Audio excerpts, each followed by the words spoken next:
लाला रामदेव उस समय कहता था अगर काला धन आ गया तो डीजल पेट्रोल बराबर हो जाएगा, और पता नहीं कौन कौन से सपने दिखाए थे। देखने में वो सपने जनता को उस समय बड़े अच्छे लग रहे थे, और अब उस पर बात की जाए तो बाबा रामदेव बगले झांकता हुआ नजर आता है। काला धन भी एक कोरा जुमला साबित हुआ है। और अगर, क्योंकि ये देखो प्रैक्टिकली पॉसिबल नहीं है, स्विट्ज़रलैंड की स्विस बैंक में अगर कोई पैसा है वो हमारे देश में आए, बहुत सारी टेक्निकल चीज़ें होती हैं। यहाँ तो हमारे देश का जो पैसा है वो देश की कल्याणकारी योजनाओं के लिए नहीं लग रहा है। प्रधानमंत्री पीएम केयर फंड का ब्यौरा देने को तैयार नहीं है। प्रधानमंत्री कह रहे हैं कि पीएम केयर फंड निजी फंड है, जबकि वो पीएम केयर फंड में पैसा किसका है? देश की जनता का है।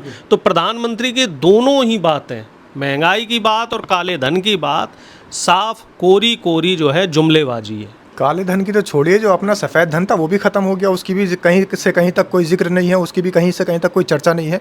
जो काले धन को लाकर यहाँ हमारे देश में बस यूं ही 15-15 लाख रुपए बांटने वाले व्यक्ति थे, वो उनके सहयोगी अभी हमारे सपा के जो नेता वो बता ही चुके हैं कि जुमला बता दिया था उन्होंने, तो वो तो बात वहीं ख़त्म हो जाती है काले धन की। लेकिन दूसरी जो महंगाई की आप बात कर रहे हैं, महंगाई को ख़त्म करने के लिए ये वन नेशन वन टैक्स का इस्तेमाल कर रहे थे। कह रहे देश के अंदर एक ऐसा हम टैक्स लाने वाले हैं, वन नेशन वन टैक्स लाएंगे। जीएसटी लागू कर दिया इन्होंने, 9 साल तक गलत जीएसटी लागू करके इस देश पर रखा। 9 साल बाद फिर उस जीएसटी के अंदर इन्होंने अमेंडमेंट किया, और अमेंडमेंट करने के बाद में जो लोगों को पैसा देना चाहिए था, क्योंकि गलत जीएसटी इन्होंने 9 साल तक लगा के रखी, वो आखिर पैसा है कहाँ? लोगों का, जनता का, जो मिडिल क्लास के जो लोग हैं, कर्मचारी हैं, उनकी जो गाढ़ी कमाई है, वो सरकार ने धोखे से जो जीएसटी लागू कर दी थी 9 साल तक, गलत जीएसटी, उसके तहत जो पैसा इकट्ठा हुआ वो तो लोगों को नहीं वापस लौटाया। दूसरी बात ये कह रहे थे कि भाई वन नेशन वन टैक्स होगा, तो ये डीजल पेट्रोल पर वो वाला टैक्स क्यों नहीं लगता? जीएसटी वहाँ पर क्यों नहीं लागू होती? ये जुमले हैं सब। बुलेट ट्रेन, महंगाई कम हो जाएगी, जो हमारे भाई ने भी कही, बहुत हुई महंगाई की मार, बहुत हुई पेट्रोल डीजल की मार, रसोई गैस की मार, सारी मार तो मार ही रहे हैं ना। नमस्कार, स्वागत है आपका। मेरा नाम है विपिन बेबाक। हमारे साथ मशहूर हस्तियां मौजूद हैं। यश भारती जी हैं, समाजवादी पार्टी के राष्ट्रीय प्रवक्ता, और इधर पत्रकार शादाब रिजवी, इधर अरुणेश यादव, कांग्रेस के वरिष्ठ नेता, इधर सुमति यादव, कांग्रेस के नेता। स्वागत है सभी का। बहुत बहुत धन्यवाद साहब जी, शुक्रिया। नमस्कार। धन्यवाद जी, धन्यवाद। तो बात करते हैं बीजेपी के जो वादे थे, उन वादों पे बीजेपी कितना खरी उतरी है, तो शुरू करते हैं। सबसे पहले हमने बात की थी पहले प्रोग्राम में मेक इन इंडिया की, स्वच्छ भारत की, और नमामि गंगे की, नोटबंदी की, और प्रदूषण नियंत्रण की। अब बात करते हैं महंगाई की। आपके हिसाब से अब महंगाई कम हुई है या बढ़ी है बीजेपी के शासनकाल में? वायदा किया गया था कि पेट्रोल 35 रुपये बिकेगी, तो 35 तो नहीं बिकी, 3 गुनी जरूर कर दी इन्होंने जो है। तो ये महंगाई वाले उस पर बिल्कुल फेल हैं, और पूरी तरह फेल हैं। अब ये महंगाई का माँ बोलने के लिए तैयार नहीं है। जो डॉलर 54 रुपये पे छोड़ा था वो आज 95 रुपये पहुँच गया है। तो आप इसी से अंदाज़ा लगा लीजिए कि महंगाई कहाँ पहुँच गई है।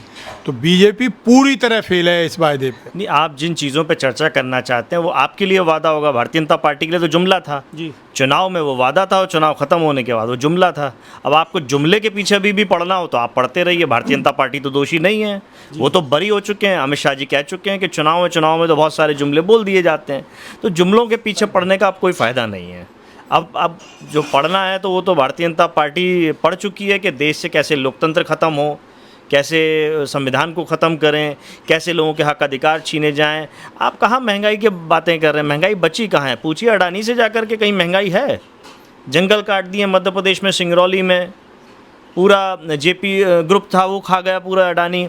नोएडा में बैठ कर के हम चर्चा कर रहे हैं। नोएडा में आपको लगता है कि 3 करोड़ रुपये एकड़ ज़मीन मिल सकती है, लेकिन जेपी ग्रुप बेचता है और अडानी ग्रुप को मिल जाता है। इसमें मध्यस्थता और काम कौन करता है? भारतीय जनता पार्टी की सरकारें इस तरीके का काम करती हैं। 3 करोड़, यानी कि आज अगर 3 करोड़ एकड़ ज़मीन मिलेगी तो आम आदमी भी अपना सब कुछ बेच करके, अपने गांव बेच करके 3 करोड़ एकड़ में, क्योंकि अगले दिन मैं जहां तक अनुमानित करता हूं दूर रह करके, किसी भी गिरी से गिरी हालत में 300 करोड़ तक वे बेची जा सकती है, लोकेशन पर डिपेंड करता है। लेकिन नोएडा का नाम जुड़ते ही कम से कम 3 करोड़ रुपए एकड़ तो नहीं बिकेगी, कई गुना कीमत में बिकेगी। तो ये विकास और इसकी बात, समाजवादी सरकार आने पे सही रेट में बिकेगी? तो समाजवादी पार्टी की सरकार में आने पे विकास होता है जी। लखनऊ से दिल्ली की दूरी कम होती है। जब विकास होगा तो सब तरीके से होगा। किसानों का उसका लाभ मिलता है कि वो अपनी उपज सही ढंग से पहुंचा सकते हैं। विद्यार्थी अपने स्कूल में तेज़ी से पहुंच सकता है, कॉलेज में तेज़ी से पहुंचता है, डॉक्टर अपने अस्पताल पहुंच सकता है, और भी व्यापारी अपना व्यापार कर सकता है। तो हम तो वो चीज़ें करते हैं। पर्यावरण सुरक्षित करने के लिए 5 करोड़ पौधे लगाते हैं जब कोविड जैसी बीमारी आती है। भाजपा ने भी तो नेताजी गंगा एक्सप्रेस वे बनाया है और दूरी कम कर दी, तो टोल टैक्स भी कम कर दिए, बहुत कम कर दिया। टोल टैक्स बता दीजिए मोटरसाइकिल का और गाड़ी का कितना लग रहा है, कीमत बताइए ना। गाड़ी की किस सब जगह अलग अलग टोल टैक्स हैं, हर रोड पे अलग अलग टोल टैक्स लगते हैं। 900 रुपये करीब मुझे जो बताया गया है वो बाइक। अगले सरकार में जो भी बने हैं, रोड बने, उन पे भी तो टैक्स लग रहा है ना। थोड़ा बहुत फर्क हो सकता है, कम ज़्यादा का। टैक्स ले कौन रहा है? ले कौन रहा है टैक्स? माननीय अखिलेश यादव जी ने कहा कि जो एक्सप्रेसवे बनाया है उसमें 20 लाख 25 लाख तक की जो गाड़ी है उस पर कोई टैक्स नहीं लिया जाएगा। करे ना भारतीय जनता पार्टी, मुकाबला नहीं करती। दिक्कत ये है, गुमराह करती है। आज गाड़ी पे चलने वाले व्यक्ति से आप अच्छे एक्सप्रेसवे बनाने के नाम पे धोखा दे रहे हैं। आप जो लखनऊ एक्सप्रेसवे बना हुआ है उस एक्सप्रेसवे की तुलना तो कीजिए, बुंदेलखंड एक्सप्रेसवे से तुलना कीजिए। आप झूले को एक्सप्रेसवे का नाम देंगे, गड्ढा खुद जाता है। लखनऊ के अंदर ग्रीन कॉरिडोर बनाया, गड्ढा खुद गया। जो गंगा एक्सप्रेसवे बनाया उसमें गड्ढा खुद यस गया। भारती जी, आप सवाल उठा रहे हैं और उधर मोदी जी कह रहे थे अखिलेश जी तो अपने आदमी है, कोई दिक्कत नहीं। अपना आदमी देखिए, लोकसभा में जब सब बैठते हैं तो वो देश के लिए बैठे हैं और सब अपने हैं, पराया कोई नहीं है, क्योंकि सब भारतीय हैं। ये तो अगर बाहर हैं तो ये विचारधारा तो भारतीय जनता पार्टी की है कि जो उनके साथ खड़ा ना होता वो बांग्लादेशी और पाकिस्तानी हो जाता है। लेकिन जब वही शुभेंदु अधिकारी भारतीय जनता पार्टी में आ जाता है तो मुख्यमंत्री हो जाता है। उससे पहले वो भ्रष्टाचारी होता है, उसकी जेब में पैसे होते हैं। वो असम का मुख्यमंत्री कुछ और होता है, लेकिन भारतीय जनता पार्टी में आता है तो मुख्यमंत्री हो जाता है। महाराष्ट्र में भी आपने देखा, बोलना नहीं चाहिए, आज उस दुनिया में नहीं है, लेकिन वो चक्की पिसिंग वालों को उप मुख्यमंत्री बना दिया जाता है सुबह 6 बजे। तो ये सब डेवलपमेंट तो भारतीय जनता पार्टी में हो सकते हैं। महंगाई डायन विपक्ष में रहते हुए होती है भारतीय जनता पार्टी में। अब तो सखी सहेली है, अब सखी सहेली के साथ खेल रही है वो, और जनता को खिला रही है। 80 करोड़ लोगों को हम राशन दे रहे हैं और बातें कर रहे हैं आत्मनिर्भर बनाने की, make in India, made in India की, और चाइना पे हम डिपेंड हो रहे हैं। दवाई जैसी चीज़ पे भी हम 50% से अधिक चाइना पे निर्भर हैं। यानी देश इतना नीचे गिर गया कि आज हम दवाई नहीं खिला पा रहे अपने देशवासियों को। चाइना जो हमारा देश का सबसे बड़ा दुश्मन है, श्रद्धेय नेताजी कहा करते थे, उस दुश्मन पे निर्भर कर दी इन्होंने पूरी अर्थव्यवस्था। और बात कर रहे हैं मेक इन इंडिया की, मेड इन इंडिया की और आत्मनिर्भर की। कहाँ से आत्मनिर्भर हो गया देश? अरुणेश यादव जी, पूरा चिट्ठा खोल दिया है यश भारती जी ने। तो अब आप महंगाई पे बताइए, महंगाई पे आपका क्या कहना है? देखो जी, ऐसा है, प्रधानमंत्री का 2014 से पहले का वो चुनावी स्लोगन सबको याद होगा कि बहुत हुई महंगाई की मार और अब की बार मोदी सरकार। और अब वो 70 के दशक का एक पुराना गाना याद आता है कि कस्में वादे प्यार वफा सब बातें हैं, बातों का क्या। अब वही प्रधानमंत्री महंगाई पे चर्चा नहीं करना चाहते हैं। उन्हीं प्रधानमंत्री ने रोज़मर्रा जो सामान है, दाल, आटा, चावल, तेल जैसी, यहाँ तक कि बच्चों के लिए जो दूध आता है और बच्चों की जो किताब, कॉपी, पेंसिल है, उस पे भी GST लगा दी थी। वही प्रधानमंत्री जो 60 रुपया, जब डॉलर की कीमत 60 रुपया थी, तब मनमोहन सिंह जी को सदाचार का उपदेश दे रहे थे कि डॉलर नहीं गिरता, ये प्रधानमंत्री की वजूद गिरता है, प्रधानमंत्री की इज्जत आबरू गिरती है। और जब वो 95 रुपये आज की तारीख में हो चुका है वो डॉलर की कीमत, तो अब वो प्रधानमंत्री जी टस से मस होने को तैयार नहीं है। वही प्रधानमंत्री हैं जो 50 रुपये जब प्याज हो गया था, एक समय आपको याद होगा, तो सरकार गिर गई थी दिल्ली की। और आज की तारीख में जो सामान है वो आसमान छू रहा है, कीमतें आसमान छू रही हैं। लेकिन मोदी जी किस चीज़ में व्यस्त हैं? कहाँ कौन सा चुनाव चल रहा है, कहाँ विपक्ष के किस नेता पर किस तरह की टिप्पणी कसनी है। प्रधानमंत्री ये कह रहे हैं कि कांग्रेस ने ये कर दिया, प्रधानमंत्री ये कह रहे हैं कि जो विपक्ष है वो मुस्लिम तुष्टीकरण की राजनीति कर रहा है। लेकिन अपनी पार्टी का जो 12 साल से जो सत्ता में है, हमें ये बताया जाए कि 12 साल से प्रधानमंत्री ने कितनी जन कल्याणकारी योजनाएं ऐसी हैं जिनसे आम जनता को फ़ायदा दिलाया। हाँ, अडानी कल्याणकारी योजनाएं ज़रूर चली हैं, जैसा कि हमारे साथी सपा के प्रवक्ता कह रहे थे। जिस अडानी कल्याणकारी योजना और अंबानी कल्याणकारी योजना के जरिए इन लोगों को सीधे तौर पे लाभ दिया गया। और राहुल गांधी जी ने 2024 के चुनाव में कहा था कि 30 लाख करोड़ रुपया इन अंबानी अडानी जैसे व्यापारियों का बट्टे खाते में डाला गया। वहीं हमें बताया जाए कितने किसानों का और कितने आम आदमियों का कर्जा माफ़ किया है सरकार ने। मुझे नहीं लगता किसानों को इन्होंने कोई रियायत दी है। और अब जो नए प्रीपेड मीटर लगाए जा रहे हैं उत्तर प्रदेश में, ये बहुत चर्चा का विषय है, जिसका पूरे उत्तर प्रदेश में विरोध हो रहा है, क्योंकि ये मीटर से ना सिर्फ भ्रष्टाचार बढ़ेगा बल्कि महंगाई की जो मार है वो भी आम जनता पे बढ़ने वाली है। काले धन की और बात की थी बहुत ज़्यादा बढ़ चढ़ के, काला धन वापस आएगा, सबको इतने मिल जाएंगे, ये हो जाएगा वो हो जाएगा, उस पर आप क्या? उसको तो अमित शाह ने जुमला बोल दिया था। और काले धन पे तो पर रामदेव भी कुछ बोलने को तैयार नहीं। जो मैं तो ये कहता हूं कि अगर ये आज भी वन नेशन वन टैक्स की बात करते हैं और जीएसटी की बात करते हैं तो जीएसटी के अंदर स्लैब्स क्यों बना रखे हैं? अगर ये पेट्रोल डीजल पर भी वही टैक्स लगा दें जो जीएसटी के अकॉर्डिंग इन्होंने बनाया है, तो आज मैं दावे के साथ कहता हूं कि इस देश के अंदर पानी के भाव पेट्रोल डीजल मिलना शुरू हो जाएगा। जो 20 रुपए की बिस्लेरी की 1 लीटर बॉटल मिलती है, 20 रुपए का 1 लीटर पेट्रोल मिलना शुरू हो जाएगा। कम से कम ये एक GST one nation one tax लगाकर तो दिखाएं। तो ये जो कुछ कहते हैं वो करते नहीं हैं। इनका कहना कुछ और होता है और करना कुछ और होता है। ये सिर्फ जुमलेबाजों की सरकार है, जुमले ही देती चली आई है। इस देश को गर्क में डालने के लिए इन्होंने सिर्फ और सिर्फ जुमलों का इस्तेमाल किया है। आखिर इस देश के लिए अगर इन्होंने कुछ करना था तो इस देश का पेपर लीक रोक देते, इस देश के बेरोजगारों को रोजगार दे देते, इस देश की महंगाई खत्म करने की बात कर रहे हैं, कम से कम एक टैक्स सभी चीज़ों पर लागू कर देते। और जब महंगाई बढ़ी थी तब तो इन्होंने हाहाकार मचाया था।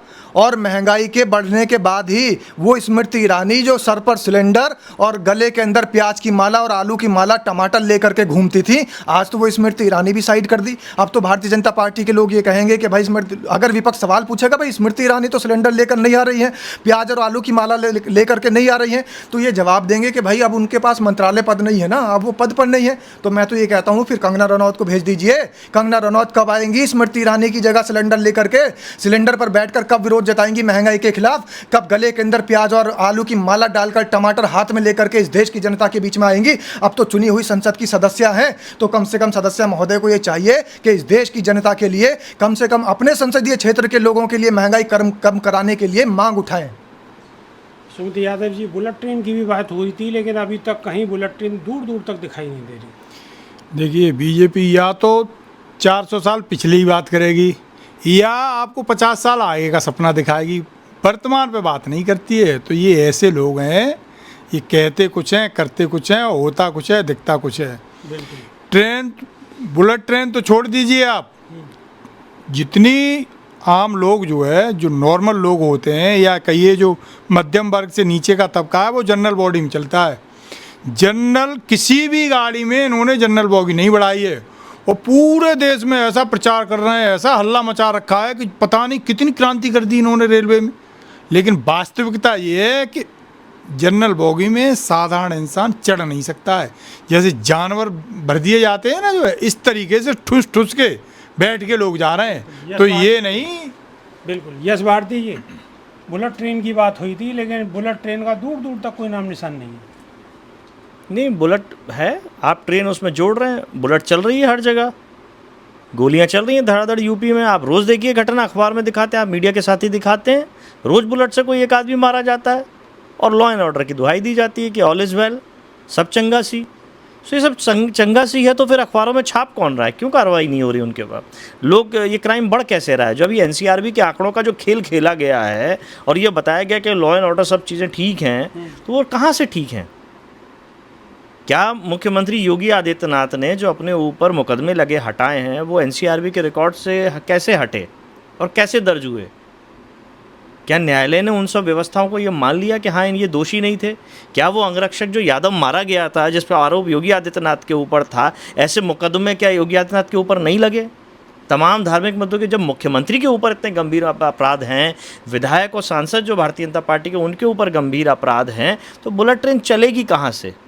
जब ये अपराधी प्रवृत्ति के लोग बैठे हुए हैं और जुमले वाली बात जो मैंने शुरुआत में कही थी आपसे, वो जुमले चल रहे हैं। बात यह है कि गुमराह कर रहे हैं लोगों, जैसा भी हमारे आदरणीय जी ने कही बात कि आवश्यकता बुलेट ट्रेन की नहीं है, आवश्यकता भी आम नागरिक की है। जो यहाँ नोएडा में श्रमिक काम करें, उनको मूल अधिकार मिले, जब वो अपने गांव घर जाएं तो बेहतर सुविधा मिले उनको। क्या इस ओर भारतीय जनता पार्टी का ध्यान है? ये तो आपस में लड़ाने का काम कर रहे हैं कि नोएडा में श्रमिकों ने आंदोलन किया, 3,000 4,000 रुपये बढ़ा दिए, लेकिन आज भी एनसीआर में 9,000 रुपये कम मिल रहा है उनको हरियाणा के लोगों से। ये भेदभाव क्यों? यही डबल इंजन की सरकार होती है भारतीय जनता पार्टी की, कि एक जगह 9,000 रुपये ज़्यादा मिलेंगे और एक जगह 9,000 रुपये कम चल रही थी, सपा के लोगों ने कहीं ना कहीं बहका दिया था। हम तनख्वाह पे बात कर रहे हैं, हम तनख्वाह पे बात कर रहे हैं। तो उन श्रमिकों को बहका दिया था ना। तो क्या अधिकार मिल गया उन श्रमिकों को? क्या 9,000 रुपये मिलने लगे? अब तो संतुष्ट है, सब ड्यूटी जा रहे हैं। मजबूरी है बेचारों की, मुकदमे लगा दिए आपने, बंद कर दिए, परिवार 6-6 दिन तक 8-8 दिन तक खोज रहे हैं कि कहाँ गए। आप मुकदमे लगा दो, कोई अधिकार मांगेगा उस पर मुकदमे लगा दोगे, आप उसको बंद कर दोगे, उसका घर उजाड़ दोगे, बुलडोजर ले जा करके घर ढहा दोगे। ये कानून व्यवस्था, ये कानून का राज है। ये असल में वादे वो थे कि अब आप पे पड़ने वाली है इनकी मार, खत्म नहीं होने वाली। ये कहना चाह रहे हो कि जुमले में जनता फंस गई है? जनता को फंसाया गया है और इसीलिए अब लगातार सीटें कम हो रही हैं। लगातार महिला आरक्षण की बात हो रही थी, जो महिला आरक्षण पास हो चुका, खुद भारतीय जनता पार्टी के नेता धन्यवाद दे चुके, जनता के प्रति धन्यवाद दे चुके, अब कह रहे हैं कि बस अब महिला आरक्षण रोक दिया। इस सब के बाद भी पश्चिम बंगाल में हराने के बाद भी 27 लाख लोगों की वोट ना डालने के बाद भी 4% महिलाओं का वोट ज़्यादा टीएमसी को मिला है, भारतीय जनता पार्टी को नहीं मिला। उत्तर प्रदेश में विकास हो गया। लखनऊ एक्सप्रेसवे कितने इंच आगे बढ़ी।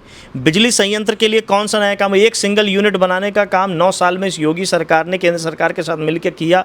कोई नया संयंत्र लगाया, कोई नया ऐसा उपलब्धि ली कि एक सिंगल यूनिट हमने आगे बढ़ाने का काम, जो अखिलेश यादव जी ने छोड़ा था वहीं से काम चल रहा है। पुलिस हेडक्वार्टर जैसा हेडक्वार्टर बनाने की या कोई तकनीक नई आपने सुनी अभी तक? 9 साल पहले जहाँ माननीय अखिलेश यादव जी ने पुलिस हेडक्वार्टर जैसी आधुनिक व्यवस्था छोड़ी थी, 1090 जैसी आधुनिक व्यवस्था छोड़ी थी, वहीं पे हैं। जो गाड़ियाँ दी थी वहीं तक हैं। गाड़ियों में डीजल पेट्रोल खत्म हो रहा है, एम्बुलेंस जो दी थी उसमें डीजल और पेट्रोल खत्म हो रहा है। ये डीजल और पेट्रोल तक नहीं डला पा रहे हैं। उनका कहना तो ये क्राइम ही खत्म होगा, डीजल पेट्रोल की और गाड़ी की जरूरत ही कहाँ आप क्रिमिनली सरकार में बैठ गए हैं, क्रिमिनली सरकार में बैठे हैं तो क्राइम खत्म क्यों नहीं होगा? ये भारतीय जनता पार्टी की विधायक हैं आशा मौर्य जी, ये कह रही हैं, आज ही इन्होंने ट्वीट किया है। दिखाइए कैमरे पे दिखाइए। ये कि दल बदलुओं को भारतीय जनता पार्टी में सम्मान मिल रहा है, मौर्य समाज को कोई सम्मान नहीं। महिला है ना, महिलाओं के सम्मान की बात कर रहे हैं। तो आप दीजिए ना सम्मान मौर्य हम तो बात कर रहे हैं। ये आवाज़ कौन उठा रहा है? ये आशा मौर्य जी अपनी पार्टी में खुद बोल रही हैं और उनकी आवाज़ को हम समर्थन दे रहे हैं कि महिलाओं के सम्मान की बात करते तो आशा मौर्य जी को मंत्री क्यों नहीं बनाया? अगर आप विधायक बना सकते हो, इतना आप अच्छा समझते थे, लेकिन दल बदलुओं को आप बना रहे हो। उनका केवल काम इतना था कि खबरें सपा की आप तक पहुंचाने का, इसी के लिए आपने उनको इनाम दिया है। और ये आशा मौर्य जी का क्या दंड था? और उनको आपने बनाया, चुनाव लड़वा देते ना मनोज पांडे जी को, फिर बनाते। सपा के विधायक रहते हुए आप उनको बनाना चाहते हो। जनता ने तो भाजपा के खिलाफ में वोट दिया था मनोज पांडे को और आपने उसको कैबिनेट मंत्री बना दिया। तो ये जनता के साथ धोखा है। यही ओपी राजभर ने किया था। जनता ने जो वोट ओपी राजभर को दिया, उनकी पार्टी को दिया, वो योगी के खिलाफ दिए कि चल सन्यासी मंदिर में। वादा था तुम सन्यासी को मंदिर में भेजने का था, ना कि खुद कैबिनेट मंत्री बनने का था। बिल्कुल। यस भारती जी मौर्य समाज की आवाज़ भी उठा रहे हैं, कांग्रेस कहाँ उठा रही है? क्यों कांग्रेस पूरे देश में दलित, पिछड़े, शोषित, वंचित, अल्पसंख्यकों सबकी आवाज़ उठा रही है। और कांग्रेस ही नहीं, पूरा इंडिया गठबंधन इस समय देश में जो 90% आबादी है उसके खिलाफ प्रधानमंत्री मोदी जो विनाशकारी नीतियां चल रही हैं, प्रधानमंत्री मोदी की जो मनवादी ताकतें देश के दलित, शोषित, वंचितों का जो नुकसान कर रही हैं, उनके हितों के साथ जो खिलवाड़ कर रही, जो अनदेखी कर रही हैं, चाहे वो महंगाई के रूप में हो, चाहे वो बेरोजगारी के रूप में हो, चाहे वो भ्रष्टाचार के रूप में हो, चाहे वो जैसे बुलेट ट्रेन की बात हुई थी। वाकई देखा जाए तो कोविड के बाद से जो जनरल डिब्बे ट्रेन में, नॉर्मल ट्रेन में बढ़ने चाहिए थे, वो घटा दिए गए। एक्सप्रेस ट्रेनों की संख्या बढ़ाई गई। जो आम जनता की सहूलियत के लिए जो आम ट्रेनें थी वो बंद कर दी गई।